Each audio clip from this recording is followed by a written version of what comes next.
Hello everyone, जय हिंद। आज की इस वीडियो में हम मौलिक अधिकार से संबंधित महत्वपूर्ण क्वेश्चन कवर करेंगे, जो कि पहले भी एग्ज़ाम में कई बार पूछे गए हैं और आने वाले परीक्षाओं में पूछे जाने की संभावना है। तो हम उन्हीं क्वेश्चन को डिस्कस करेंगे जो कि परीक्षाओं की दृष्टि से काफ़ी महत्वपूर्ण है। तो चलिए शुरू करते हैं। पहला क्वेश्चन है, संविधान में मौलिक अधिकार को किस देश के संविधान से लिया गया है? यानी भारत में जो मौलिक अधिकार वर्णित हैं उन्हें किस देश के संविधान से लिया गया है? तो उन्हें अमेरिका के संविधान से लिया गया है। अगला क्वेश्चन है, संविधान के किस भाग में मौलिक अधिकार का वर्णन है? तो इसका राइट आंसर है भाग 3 में मौलिक अधिकार का वर्णन है। अगला क्वेश्चन है, संविधान के किस अनुच्छेद में मौलिक अधिकार का वर्णन है? तो किस अनुच्छेद में है? अनुच्छेद 12 से 35 में, यानी संविधान के भाग 3 के अनुच्छेद 12 से 35 में इनका वर्णन है। अगला क्वेश्चन है, संविधान के किस भाग को भारत का मैग्ना कार्टा की संज्ञा दी जाती है? तो किसको दी जाती है? भाग 3 को ही भारत का मैग्ना कार्टा कहा जाता है। अब मैग्ना कार्टा क्या होता है, थोड़ी इसे भी हम डिस्कस कर लेते हैं।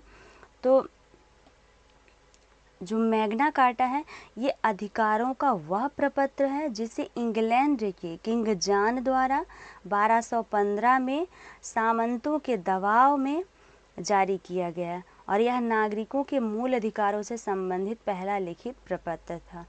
यानी जो मैग्ना कार्टा है, जो मैग्ना कार्टा नामक प्रपत्र है, इसे किनके द्वारा? तो किंग जॉन के द्वारा दिया गया था। और जो किंग जॉन है ये इंग्लैंड के रहने वाले थे।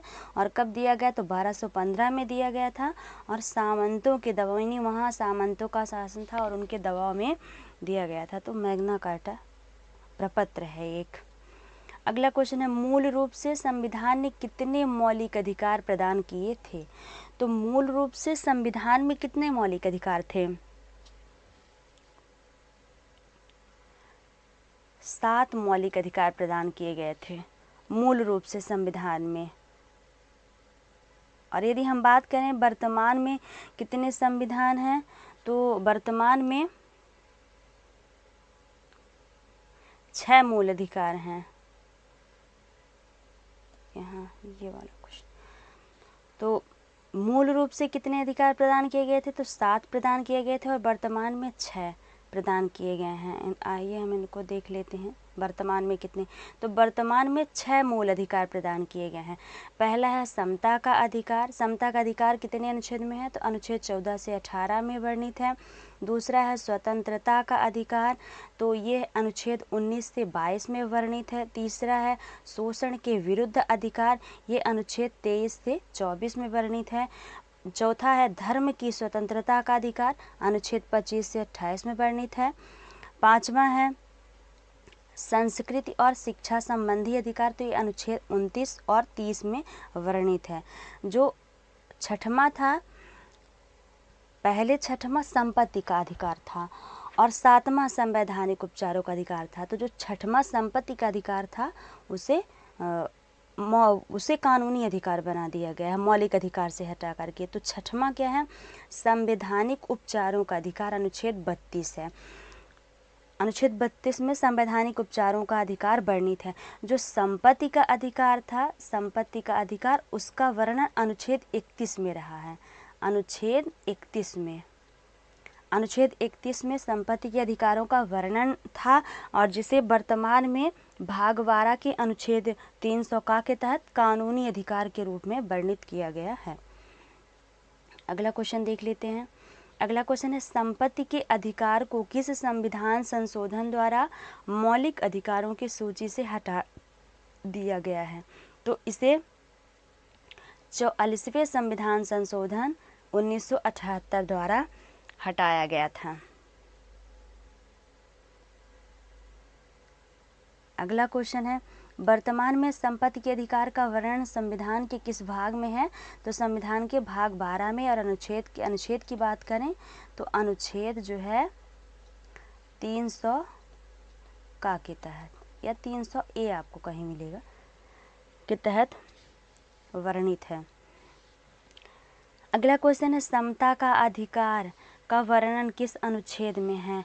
तो इसका राइट आंसर है अनुच्छेद 14 से 18। समता का अधिकार का वर्णन अनुच्छेद 14 से 18 में है, हमने पहले भी आपको वहाँ बताया है।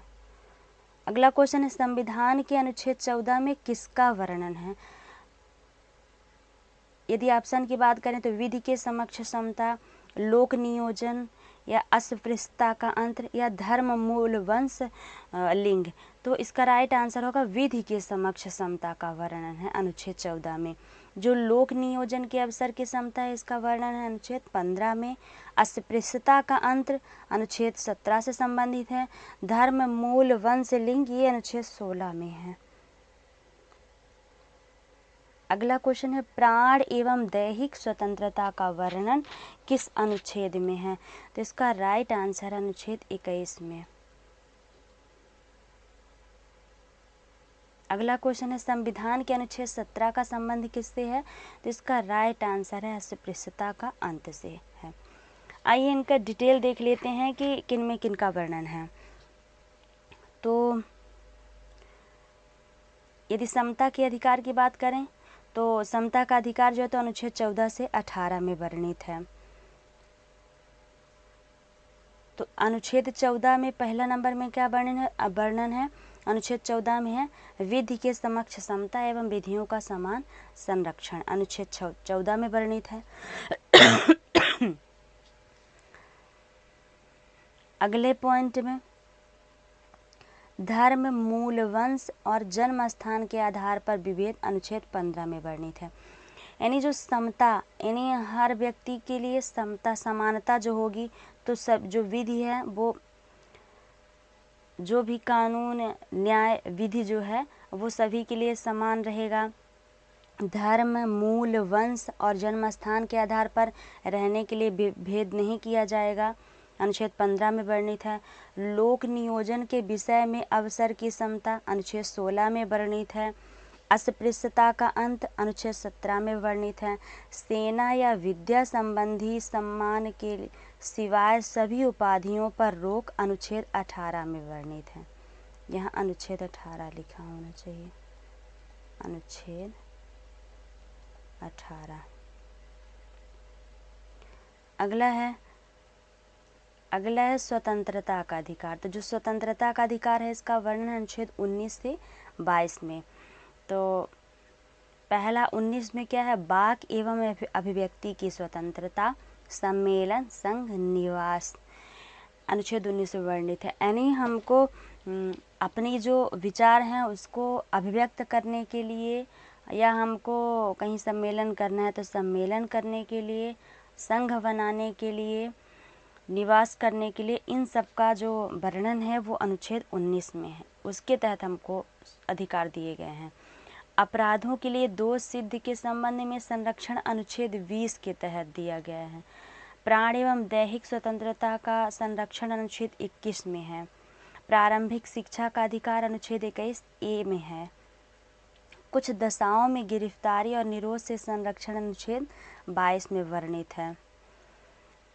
तीसरा है शोषण के विरुद्ध अधिकार। तो इसका वर्णन अनुच्छेद 23 से 24 में है। शोषण से बचाने के लिए पहला है अनुच्छेद 23 में बलात् श्रम का प्रतिषेध 23 में है, अनुच्छेद 23। और कारखानों आदि में बच्चों के नियोजन का प्रतिषेध अनुच्छेद 24 में है। चौथा है धर्म की स्वतंत्रता का अधिकार। तो अनुच्छेद 25 से 28 में वर्णित है। पहला है अंतःकरण की और धर्म को अबाध रूप से मानने, आचरण और प्रचार करने की स्वतंत्रता अनुच्छेद 25 के तहत है। यानी हम अपने धर्म को माने, उसका प्रचार करें और अपने अंतःकरण यानी धर्म के प्रति जो हमारे अंतःकरण में विचार हैं उसके लिए जो स्वतंत्रता प्रकट करने के वो अनुच्छेद 25 में वर्णित है। धार्मिक कार्यों के प्रबंध की स्वतंत्रता अनुच्छेद 26 में दी गई है। किसी धर्म की अभिवृद्धि के लिए करों के संदाय के बारे में स्वतंत्रता अनुच्छेद 27 में दी गई है। कुछ शिक्षा संस्थाओं में धार्मिक शिक्षा या धार्मिक उपासना में उपस्थित होने के बारे में स्वतंत्रता अनुच्छेद 28 में वर्णित है।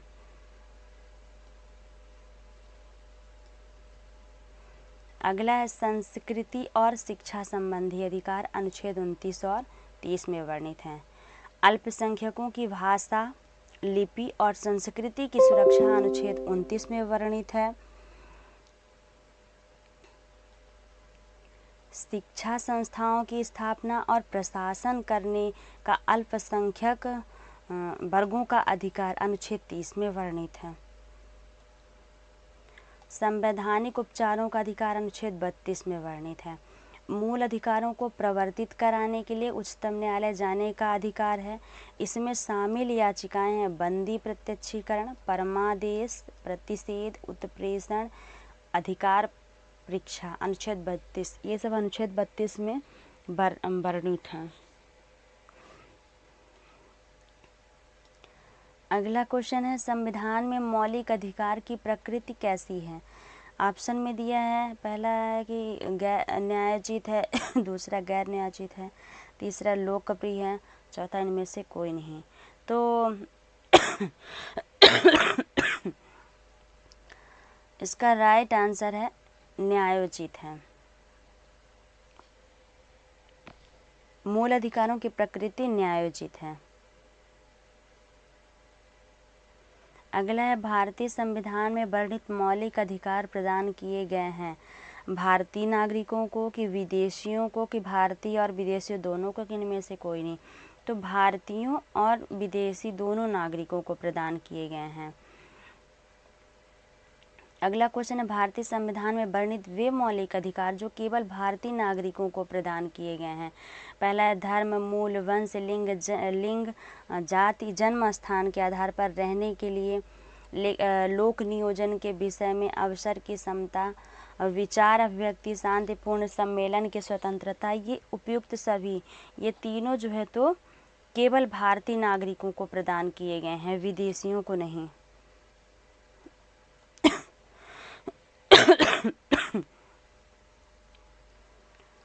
धर्म, मूल, वंश, डिटेल देख लेते हैं। धर्म, मूल, वंश, जाति, लिंग, जन्म स्थान के आधार पर विभेद का प्रतिषेध, अनुच्छेद 15 में वर्णित है।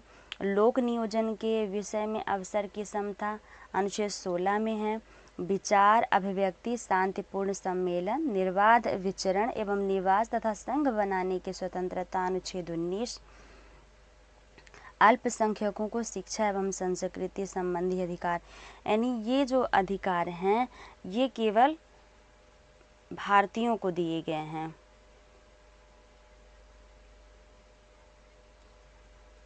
ये केवल भारतीयों को दिए गए अधिकार हैं। इसमें देख लेते हैं नागरिकों एवं विदेशियों दोनों को दिए गए अधिकार कौन कौन से हैं। शत्रु देश के लोगों को छोड़ के तो नागरिकों एवं विदेशियों को दिए गए विधि के समक्ष समता एवं विधियों का समान संरक्षण दिया गया है। अपराधों के लिए दोष सिद्धि के संबंध में अनुच्छेद जो 20 है उसका है। प्राण एवं दैहिक स्वतंत्रता का संरक्षण के बारे में अधिकार दिया गया है। प्रारंभिक शिक्षा का अधिकार प्रदान किया गया है। कुछ दशाओं में गिरफ्तारी और निरोध से संरक्षण भी प्रदान किया गया है।